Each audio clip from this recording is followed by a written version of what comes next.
उत्तर प्रदेश विधानसभा चुनाव का बिगुल बज चुका है। ऐसे में अब अलग अलग दलों के नेता अपनी जनता तक अपनी बात पहुंचाने की कवायद में जुट गए हैं। इसी कड़ी में आपको बता दें कि ओवैसी का आज मेरठ दौरा है और आपको ये भी बता दें कि लेकिन प्रशासन ने जनसभा की इजाजत नहीं दी, जिसके बाद इस रैली को स्थगित करना पड़ा। शहर के नौचंडी ग्राउंड में भी ओवैसी की जनसभा का कार्यक्रम था। प्रशासन द्वारा इजाजत नहीं मिलने पर पार्टी के नेता धरने पर बैठ गए। ओवैसी की सभा से पहले रात के समय पुलिस प्रशासन ने इजाजत नहीं होने का हवाला देकर टेंट हटाना शुरू कर दिए और वहीं इसका विरोध करते हुए ओवैसी के पूर्व में बता दें आपको कि यूपी प्रदेश अध्यक्ष शौकत अली समेत पार्टी के दूसरे नेता धरने पर बैठ गए। बाद में एसपी मौके पर पहुंचे और जिसके बाद सभा दूसरी जगह करने के पर भी सहमति बनी। फिलहाल खबर यह है कि रैली रद्द कर दी गई है और वहीं एडीएम सिटी दिवाकर सिंह ने इस मामले पर कहा कि नौचंदी मैदान जिला पंचायत और नगर निगम की जमीन है, इसलिए किसी भी जनसभा या फिर दूसरे आयोजन से पहले इन दोनों विभागों से इजाजत लेनी होगी और अगर इन दो विभागों से कार्यक्रम की इजाजत नहीं है तो नियम के मुताबिक प्रशासन यहां किसी भी कार्यक्रम की इजाजत नहीं दे सकता।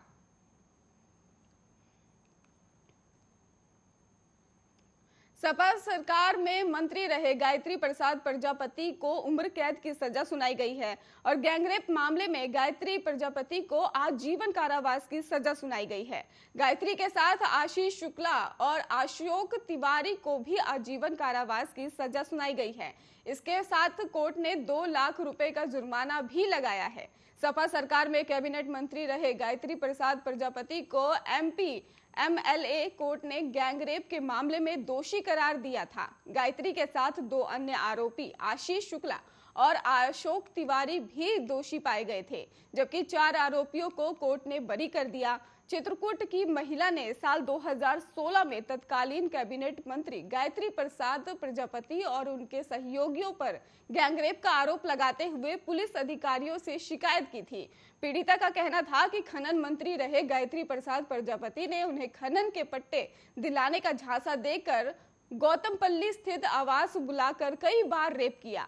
साल 2014 से जुलाई 2016 तक उसका शोषण किया जाता रहा और यही नहीं, गायत्री और उनके सहयोगियों ने पीड़िता की बालिक बेटी के साथ भी यौन शोषण किया है और गायत्री प्रसाद प्रजापति समाजवादी पार्टी की सरकार में रसूखदार और प्रभावशाली राजनेता थे, इसलिए पुलिस प्रशासन ने उनके खिलाफ कोई कार्रवाई नहीं की और पीड़िता ने सुप्रीम कोर्ट की शरण ली। सुप्रीम कोर्ट के आदेश पर पीड़िता की तरफ से गौतमपल्ली थाना में फरवरी 2017 को गायत्री और उनके सहयोगियों के खिलाफ गैंगरेप पोक्सो एक्ट समेत अन्य धाराओं में एफआईआर दर्ज की गई। 15 मार्च 2017 को पुलिस ने गायत्री प्रसाद प्रजापति को गिरफ्तार करके जेल भेज दिया और गायत्री के सहयोगी और उन्हें शरण देने के आरोपी अशोक तिवारी और आशीष शुक्ला को भी गिरफ्तार करके जेल भेज दिया था।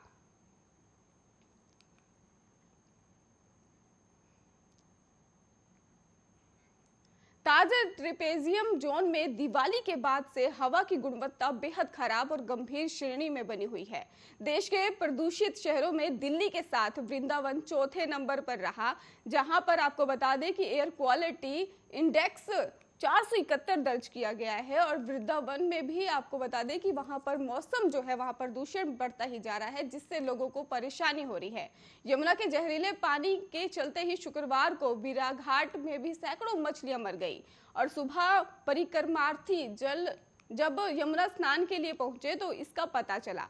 यमुना किनारे परिक्रमार्थियों का उमड़ी जुलूम में भी मृत मछलियों को देखकर यमुना का आचमन तक नहीं लिया है और इससे श्रद्धालुओं की भावनाएं भी आहत हुई हैं। महेश बघेल सियाराम सैनी का कहना है कि यमुना में बढ़ते प्रदूषण के चलते पानी जहरीला हो गया है, इसी के चलते मछलियां तड़प तड़प कर दम तोड़ रही हैं। वृंदावन के बढ़ते प्रदूषण का असर लोगों की सेहत पर भी पड़ा है। नगर निगम प्रशासन कुछ स्थानों पर पानी का छिड़काव भी करा रही है और लेकिन उससे कुछ नहीं हो रहा। और आपको ये भी बता दें कि XUI 500 के आसपास है, जो सेहत के लिए बेहद खतरनाक है। अगर आयुक्त अनुनय झा ने यह भी बताया है कि सड़क पर पानी का छिड़काव लगातार कराया जा रहा है और रात के वक्त टीम उन स्थानों पर निगरानी रख रही है जहां पर कूड़ा जलाने की शिकायतें मिल रही हैं।